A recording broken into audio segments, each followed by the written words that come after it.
Tergantung mereka ikut ekstrakurikulernya apa, ada yang silat, ada yang olahraga, ada yang silat, ada yang kaligrafi dan lain sebagainya.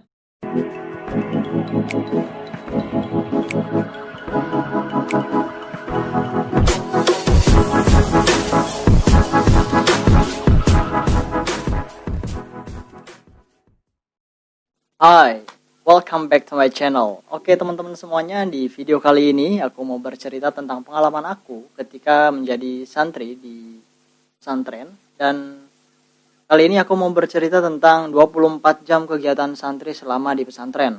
Tentunya di pesantren modern. Nah, bagi teman-teman yang penasaran apa sih kegiatan anak-anak di pesantren selama 24 jam itu, mulai dari bangun sampai tidur lagi. Nah, bagi teman-teman yang penasaran, silahkan tonton video ini sampai selesai. Oke, langsung aja kita mulai dari bangun tidur. Bangun tidur biasanya kita jam 3:30 sudah dibangunkan oleh bulis. Bulis ini adalah penjaga malam yang piket ronda. Nah, biasanya yang piket ronda ini selalu membangunkan seluruh santri di pondok pesantren tersebut. Kemudian biasanya yang saya alami di kamar-kamar itu dihitung wahid 1, 2, 3 kalau bahasa Indonesianya gitu ya. Biasanya pakai bahasa Arab wahid, istani, salasa, arba, khomsah, agar para santri terbiasa untuk cepat. Biasanya di sini bagian keamanan dan bagian takmir masjid udah standby. Pokoknya asik sih, seru, serba dihitungin pokoknya biar cepat semua kegiatannya. Kemudian setelah sholat subuh sekitar jam 5:15 itu biasanya ada kegiatan ilkom mufrodat. Apa sih ilkom mufrodat itu? Nah, ilkom mufrodat itu adalah pemberian kosakata berbahasa Arab atau berbahasa Inggris. Tergantung minggu ini kita memakai bahasa Arab atau bahasa Inggris, jadi sesuai minggunya. Dan kegiatan ilkom mufrodat ini dilakukan setiap hari. Biasanya yang memberikan mufrodat atau kosakata bahasa Arab atau bahasa Inggris ini adalah dari Dapir. Dan ilkom mufrodat ini dilakukan setiap hari, dan yang memberikannya biasanya pengurus yang ada di pesantren. Pengurus ini adalah kelas-kelas tertinggi di pesantren. Kecuali mungkin hari Selasa atau hari Jumat. Nah, itu selain ilkom mufrodat ada juga muhadasah. Muhadasah itu adalah conversation atau percakapan memakai bahasa Arab atau berbahasa Inggris sesuai dengan minggu bahasanya. Nah, ilkom mufrodat ini biasanya sampai jam 6 atau jam 6 kurang. Setelah itu kita semua kembali ke asrama dan gak boleh tidur. Biasanya waktu ini digunakan untuk bersih-bersih bagi yang piket. Kemudian bagi yang sambil menunggu mandi, karena mandinya di pesantren biasanya ngantri ya.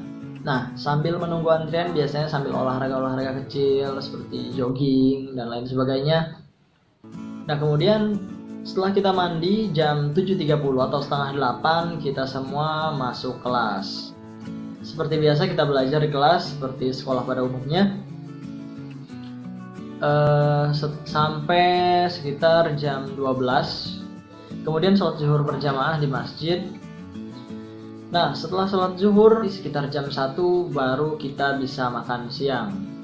Nah, biasanya nanti untuk makan siang ini diberikan waktu sekitar 40 menitan. Karena nanti jam 2 itu ada Darsul Masa atau pelajaran sore. Nah, pelajaran sore ini biasanya diwajibkan untuk kelas 1 sampai kelas 4. Bagi kelas 5 dan kelas 6 tidak mengikuti Darsul Masa, bahkan menjadi tutornya. Dan kegiatan belajar sore ini sampai jam 2:40. Kemudian setelah itu ngapain lagi? Pokoknya langsung ke kegiatan yang lain, benar-benar tidak ada waktu luang. Setelah itu kita pergi ke asrama, bersiap-siap untuk pergi ke masjid untuk menunaikan sholat asar. Walaupun sholat asar yang mungkin jam 3 atau jam 3 lewat atau bahkan setengah 4, tapi jam 3 pas, itu jam 3 siang pas itu wajib sudah ke masjid. menunggu sholat asar sambil tadarus bersama seperti biasa. Nah, setelah sholat asar sekitar jam 4, nah ini momen-momen yang ditunggu-tunggu para santri biasanya, karena kegiatan setelah asar itu adalah kegiatan ekstrakurikuler. Jadi anak-anak bisa olahraga atau tergantung mereka ikut ekstrakurikulernya apa, ada yang silat, ada yang olahraga, ada yang silat, ada yang kaligrafi dan lain sebagainya. Mungkin nanti di video selanjutnya kita bahas tentang kegiatan atau ekstrakurikuler di pesantren modern itu apa aja.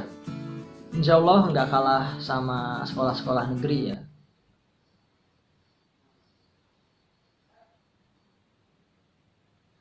Nah jadi di sore hari kegiatan seperti itu, olahraga dan yang lain sebagainya.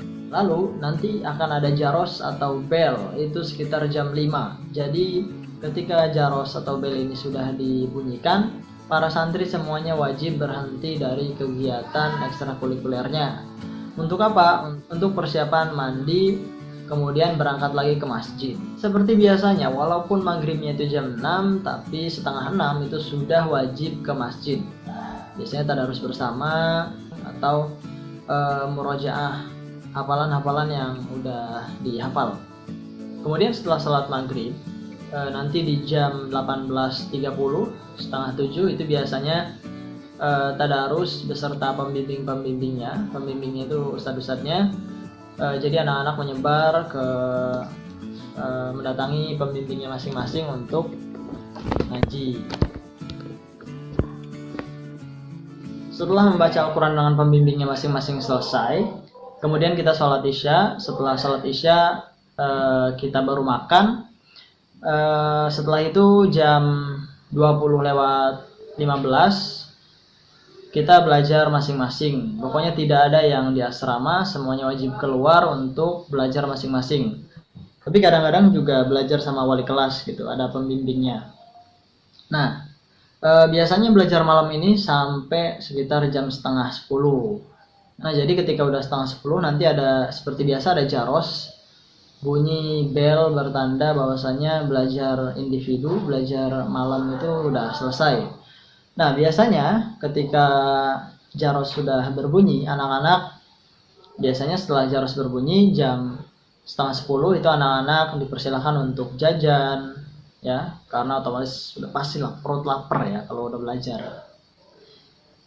Nah, setelah itu biasanya anak-anak pada jajan di koperasi, di kantin gitu, karena udah otomatis kalau nggak tahu kenapa kalau belajar itu pasti jadi cepet lapar ya. Bener nggak sih? Bener nggak sih? Kayaknya bawaannya kalau jadi santri itu lapar ya. Setelah jajan-jajan di kantin, nah kemudian nanti ada jaros lagi, ada bel lagi jam 22.00 atau jam 10 malam. Nah ini biasanya waktu untuk tidur. Tapi sebelum tidur biasanya ada bagian keamanan yang berdiri di depan anak-anak, di depan anggota kamarnya untuk mengabsen jumlah anggota kamarnya lengkap atau enggak.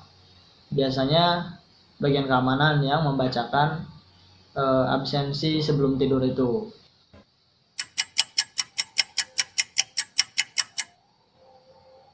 Ya, jadi begitulah kegiatan 24 jam di pondok pesantren. Dan mungkin sebenarnya banyak juga kegiatan-kegiatan yang terlewatkan yang belum saya sebutkan, seperti muhadoroh, pengajian kitab kuning dan lain-lain sebagainya. Tapi kurang lebih gambarannya selama 24 jam di pesantren ya seperti itu. Ya memang menuntut ilmu itu ya harus sabar. Setiap harinya seperti itu terus.